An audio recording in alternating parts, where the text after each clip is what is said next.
Okay, today you're listening to a short audio lecture on the Odyssey. I know that I've promised several times that these will be brief, but this one will certainly be fairly short, much shorter than the others. We're not going to look at particular passages in this lecture because what we're going to be doing this week for your activity is I've assigned each of you a few chunks of our text, and I've asked you to identify who is speaking, whether it's a character or the narrator, what's going on in that passage, and which of the themes of the Odyssey this seems to be touching on. Hopefully you have not already done this assignment because you want to listen to this lecture to get those themes, and we will see where we find those themes in those passages.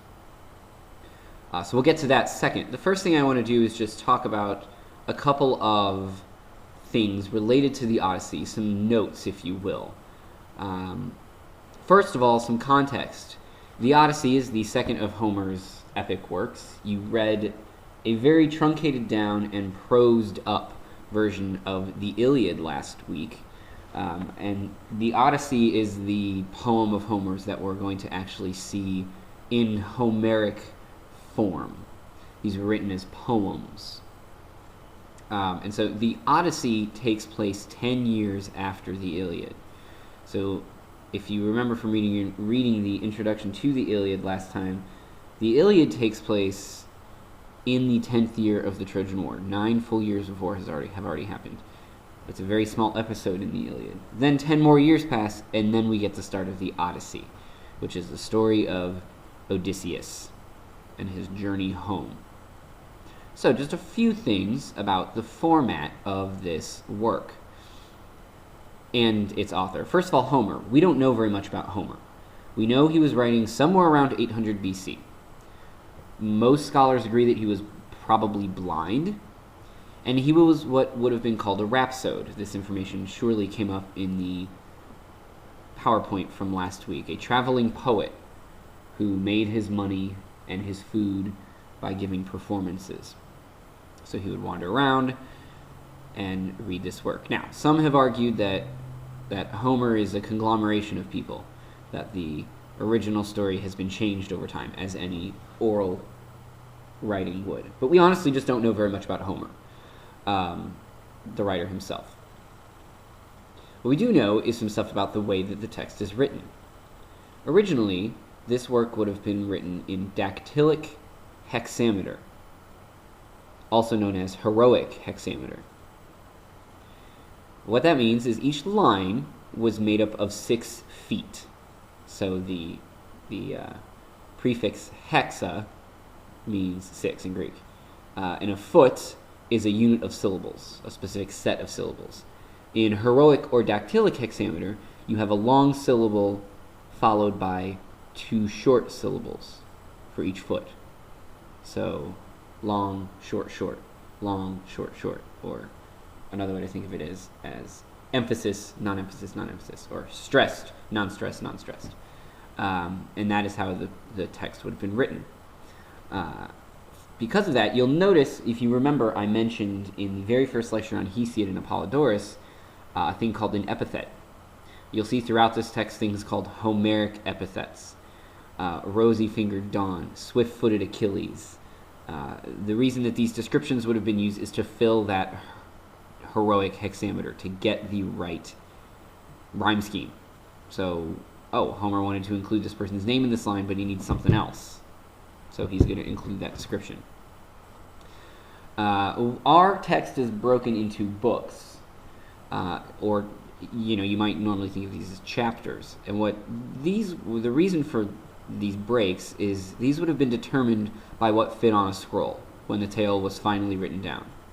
So when it was spoken, there wouldn't have been these particular breaks like this. We wouldn't stop at the end of book 1, and the poet wouldn't then say, book 2, and continue on. They would have been speaking straight through. So whatever you see in chapter/book 1 is on the first scroll when this work was finally written down. So that's the breakup. Then the only other little bit of notes is the first 4 books of the Odyssey are called the Telemachiad, Telemachiad, because they focus on Telemachus. There is some disagreement about whether this was included in Homer's original story or if it was added later. Book 5 starts as what seems like an opening to an epic poem, and the invocation might have been moved to the very beginning. It is a little unusual for Homer to have given us these 4 chapters because they don't focus on Odysseus, and the rest of this poem certainly does. It also disrupts the timeline that we're listening to, and so there is some disagreement about that. It's tonally very different, and so that's really up to you whether you want to believe that Homer wrote the whole thing or if the Telemachiad was written later. The only other thing before I get into the themes is I just want to recount the correct chronological sequence of events. This is something you'll need to know for the test. Because remember, the Odyssey is actually taking place out of sequential order. We have Telemachus talking, then we see Odysseus waiting to leave Calypso. Then he gets to the Phaeacians, and then he recounts all this other stuff. And then he finally gets home. So, very quickly, here's the order in which things actually occur. There are 14 events. 1, the encounter with the Cicones, Cicones. This was the last city that Odysseus and his men sacked when they left Troy. 2nd is the encounter with the Lotus Eaters. Remember, these are the folks who, when you ate their food, you forgot all desire to go home. Then we get the encounter with the Cyclops 3rd, when he uses the burning stake to blind the guy. Following that, we have the winds of Aeolus. Remember, he goes to Aeolus, gets the winds, and he almost gets home. But because Odysseus has chosen not to let his men know what's in the bags, they open them, and they are blown off course. They then encounter the Lastrygonians, 5th, which are the giants who try to eat them. And 6th, we encounter Circe for the first time. Remember, this is when when Odysseus encounters Hermes and is given the way to avoid being turned into a pig or beast of some sort. 7th, after staying with Circe for a while, Odysseus and his men head to the underworld. Well, Odysseus heads to the underworld by himself and encounters his mother. He encounters Achilles, all sorts of people down there. 8th, he returns to Circe's island to bury his comrade who snapped his neck. We've seen the importance of burial in Antigone and some other stuff. 9th is the Sirens, the seductresses who make men crash their ships. 10th is the choice between the Clashing Rocks, which he doesn't choose, and then Scylla and Charybdis. Remember, he goes to Scylla first because he thinks, well, I might as well let 6 of my men be killed rather than have them all die, myself included. Then 11, the cattle of the sun. Remember, they land on Helios' island. He is told, do not eat those cattle. And they stay there, his men start starving, and they eat the cattle, and bad things happen. When it is time to leave, for item number 12, Charybdis, finally, I guess Charybdis 2, if you want to think of it that way, or just encountering Charybdis by itself, the ship is sucked down, and Odysseus is burped up as the only thing that manages to survive. Then 13, we get to Calypso, where he spends a couple of years on her paradise of an island. And then 14, finally, is the encounter with the Phaeacians. Remember, he washes up on shore. Nausicaa finds him, takes him to the king, where he recounts items 1 through 13. So that's the order of what happens in the play. Not the play, the poem. This is not a play. We're in an epic poem. Okay. Last thing I want to talk about briefly is some of the major themes or concerns. And these are the sorts of things that I'm referring to when I ask you to figure out what theme is being invoked, for lack of a better word, in the passage that you were assigned. So the first thing is the development of the character of Odysseus. He is our hero, but how heroic is he? He certainly has his strengths, but he definitely has his weaknesses. In terms of his strengths, you obviously might suggest that he is very sly, very cunning. He's good at coming up with a plan to get out of a tricky situation. Particularly, we see what happens with the Cyclops, where he calls himself Nobody, which ends up working out very well. He's quick to come up with a good cover story. We see this several times. But the man certainly has his weaknesses. Some have argued, myself included, that he's not a particularly upstanding guy. He's very concerned about having other people be loyal to him, but he is not at all loyal to his wife. He claims that he's trapped on these islands, but notice the only time he ever gives up on his journey is when he's in paradise, when he's with Circe and Calypso, who are both more than willing to sleep with him. That's when things are so bad he can't escape. You mean to tell me that that was the thing that broke the camel's back? The one hardship that made him not want to try to get home was the fact that he was in paradise. Sure. He's also incredibly arrogant, right? Part of the reason they don't get home very quickly is because Odysseus must identify himself to Polyphemus. He eventually can't help himself but say who he is. Polyphemus runs and tattles on to Poseidon, who gets angry at him.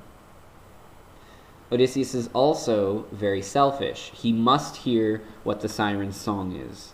He has to have that. So we're seeing that he does have some problems. He has this thirst for glory that gets in the way. And we've seen this with some other characters, right, Jason? So the man is not particularly perfect by any stretch. He is certainly a hero, but he's not a perfect hero. And this leads to item number 2, is how Homer is defining a hero. We talked about this in the discussion board for the Iliad and the Aeneid. We saw the Virgilian and the Homeric hero in terms of their battle prowess. We talked a little bit about Hector and Achilles as the paragons of the hero, but we're seeing a slightly different version of the hero here. Odysseus seems a lot more human in some ways, right? Well, as human, but in a different way as our other heroes. He is not particularly outstanding in combat, at least not anymore. He's older, but he certainly uses his wits. But he's also a family man. He does want to get home until he's sleeping with, beautiful women on an island. But he certainly does eventually want to get home. So one thing we want to think about here is what is defining Homer's hero. Are we seeing a different side to the hero, the emotional hero? We don't see a ton of emotion in the Iliad. We certainly see it in some places. But we're certainly seeing a lot of emotional stuff here. Odysseus cries a lot. Also, continued from our discussion last time, is the depiction of the gods. We see them much more involved in the Iliad, but they're still involved here. Where do we see their emotional response to a variety of things? Tied to that is also the role of the gods versus the role of fate. We're seeing that again here. You'll notice that a lot of the themes from the Iliad are popping back up in the Odyssey, which is true. These are things that were interesting to Homer.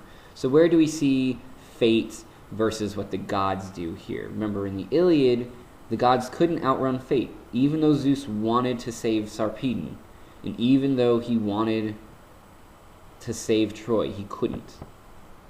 So how is that role being compared, that of gods versus that of fate? And finally, again, the treatment of women. Penelope is a very interesting character. She is often considered the ideal woman in Greek literature. She is the perfect woman. She is faithful. She is smart. Remember, she outsmarts the suitors and only gets caught because she gets tattled on. Calypso has some things to say about the treatment of women, and I think I gave that passage to somebody, so I'll let you figure out what's going on there. But how are women still being treated?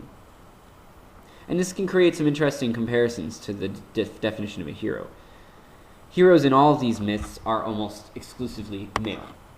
So what is it that women get, aside from be a good wife? So those are just some things I want you to think about as you continue to read, if you haven't finished it already, the Odyssey, the first half, obviously, and complete the assignment for the passage explication project. Okay, like I said, this time I actually got it short as promised. So, good luck reading and enjoy the rest of the Odyssey.